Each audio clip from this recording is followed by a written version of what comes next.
Baiklah, Assalamualaikum warahmatullahi wabarakatuh. Kami dari kelompok 3 akan menampilkan hasil diskusi kami tentang struktur jiwa dalam psikologi. Yang pertama itu adalah jasmani. Manusia itu terdiri dari dua unsur, yaitu jasmani dan rohani. Jasmani merupakan segala sesuatu yang dapat dilihat, dipegang, dan dirasakan atau dinikmati. Jasmani itu berupa fisik, raga, dan badan. Dan jasmani ini membutuhkan kebutuhan sekunder dan primer untuk keberlangsungan hidupnya. Di mana kebutuhan-kebutuhan itu bisa berupa makan dan minum, tempat tinggal, dan rasa aman. Selanjutnya karakteristik jasmani. Karakteristik jasmani itu ada 7. Yang pertama adalah segar dan fit. Yang kedua tidak mudah sakit. Yang ketiga berat dan tinggi badan yang ideal. Yang keempat tidak memiliki penyakit dalam atau menular. Yang kelima semangat dalam beraktivitas menjalani hidup sehari-hari. Yang keenam nafsu makan itu normal. Dan yang ketujuh mudah tertidur di malam hari. Selanjutnya akan dijelaskan oleh teman saya. Baiklah, selanjutnya saya akan menjelaskan materi tentang ruh, nafs, dan al-akal. Nah, jadi yang pertama yaitu ada ruh. Nah, ruh itu adalah sesuatu yang ada di dalam jasad, sebuah jasad yang diciptakan oleh Allah sebagai penyebab adanya hidup.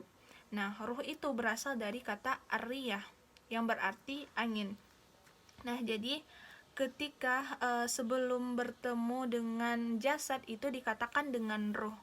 Nah, ketika ruh ini bertemu dengan jasad, teman-teman, barulah dikatakan dengan nafs. Nah, nafs ini adalah gabungan dari ruh dan jasad. Nah, ketika sudah menjadi nafs ini sebelumnya belum mempunyai keinginan seperti keinginan dipuji, keinginan untuk dihargai, dihormati, dan lain sebagainya. Nah, belum memiliki keinginan. Nah, ketika nafs ini telah memiliki keinginan untuk seperti keinginan untuk dipuji, keinginan untuk dihargai, barulah dikatakan dengan hawa nafsu. Nah, selanjutnya yaitu pengertian dari akal. Nah, akal itu merupakan bagian dari fitrah manusia yang memiliki dua makna. Nah, yang pertama yaitu akal jasmaniah, yang yakni di mana salah satu organ tubuh yang terletak di kepala kita yang lazimnya biasanya disebut dengan otak atau ad-dimak. Nah, yang kedua yaitu ada akal rohani, yakni cahaya nurani dan daya nafsani yang mampu memperoleh pengetahuan dan temuan kita. Nah, ayat-ayat Al-Quran dalam konteks membicarakan al-akal ini bermakna daya untuk memahami dan menggambarkan sesuatu, seperti firman Allah dalam Quran surat Al-Ankabut ayat 43. Dan yang kedua yaitu daya untuk mengambil pelajaran, seperti dalam Quran surat Al-Muluk ayat 10. Nah, jadi akal ini merupakan dimensi psikis yang berada antar nafsu dan kolbu. Nah, akal menjadi perantara dan penghubung antar kedua dimensi tersebut, berupa fungsi pikiran yang merupakan kualitas insania pada psikis manusia. Nah, akal ini merupakan bagian dari daya insani yang memiliki dua makna. Nah, akal secara psikologis memiliki fungsi kognisi atau daya cipta. Selanjutnya akan dilanjutkan oleh rekan saya. Baiklah, selanjutnya materi tentang kolbu.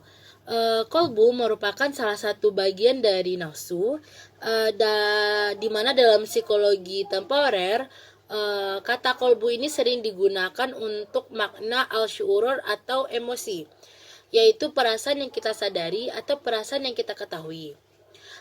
Al-Ghazali membagi kolbu ini menjadi dua aspek. Yang pertama itu kolbu jasmania, di mana jantung menjadi pusat dari kolbu jasmania ini, karena jantung merupakan pusat peredaran dan pusat aliran darah dalam diri manusia. Yang kedua itu kolbu rohaniyah. Kolbu rohaniyah ini merupakan pusat yang menjadi unsur kepribadian dari manusia tersebut. Kolbu rohaniyah memiliki dua karakteristik khusus. Yang pertama itu memiliki insting yang disebut dengan al-nur al-ilahi atau cahaya keturunan, dan al-basyirah al-batinah atau mata batin yang memancarkan keyakinan dan keimanan. Yang kedua, diciptakan oleh Allah Subhanahu wa taala sesuai dengan fitrah asalnya atau fitrah manusia masing-masing. Dan dari dua karakteristik ini, maka kolbu rohaniyah itu berfungsi sebagai pedoman, pengontrol, dan pengendali tingkah laku manusia. Apabila kolbu rohaniyah ini dapat berfungsi atau berjalan dengan baik, maka kehidupan manusia itu akan berjalan dengan baik dan sesuai dengan fitrahnya masing-masing. Karena kolbu rohania ini memiliki kehidupan yang ilahiyah dan abaniyah, di mana dengan kehidupan ini manusia tidak hanya mengenal lingkungannya saja, tetapi manusia juga mengenal lingkungan spiritual, ketuhanan, dan keagamaannya. Mungkin sekian yang dapat saya sampaikan. Mohon maaf atas segala kekurangan dari kelompok 3. Assalamualaikum warahmatullahi wabarakatuh.